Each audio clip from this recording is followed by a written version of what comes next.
ডাম্পারের সঙ্গে সরকারি বাসের মুখোমুখি সংঘর্ষে আহত প্রায় ২৫ জন। ঘটনাকে কেন্দ্র করে বৃহস্পতিবার বিকালে চাঞ্চল্য ছড়ায় বীরভূমের সিউড়ির তিলপাড়া ব্যারেজ সংলগ্ন এলাকায়। আহতদের সিউড়ি সুপার স্পেশালিটি হাসপাতালে ভর্তি করা হয়েছে। স্থানীয় সূত্রে জানা গিয়েছে, এদিন মোহাম্মদবাজার থেকে সিউড়ির দিকে আসছিল একটি সরকারি বাস। বাসের সামনের চাকায় সমস্যা থাকায় কিছুটা ধীর গতিতে আসছিল। এমন সময় তিলপাড়া ব্যারেজ ঢোকার ঠিক আগেই দাঁড়িয়ে থাকা একটি ডাম্পারকে নিয়ন্ত্রণ হারিয়ে মুখোমুখি ধাক্কা মারে বাসটি। পর মুহূর্তে স্থানীয় মানুষ ও পুলিশ যায় ঘটনাস্থলে এবং আহতদের উদ্ধার করে।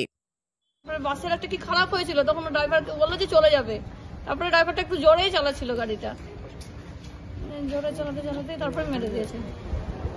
বড় গাড়ির সঙ্গে ধাক্কা? হ্যাঁ, বড় গাড়ির সঙ্গে ধাক্কা লাগে, একটা মোটরসাইকেলের সঙ্গে লাগে। বলছি আপনি বাসের মধ্যে ছিলেন তো? টোটাল কতজন প্যাসেঞ্জার ছিল মোটামুটি বাসের মধ্যে? 50-60 জন ছিল। আপনারা কতজন আহত হয়েছে? 10-15 জন হয়েছে এরকম। আপনি কোথায় যাচ্ছিলেন? আমি ফিরছিলাম রামপুর থেকে। আপনার বাড়ি? সিউড়ি। রামপুরহাট থেকে বাড়ি আসছিলেন? হ্যাঁ।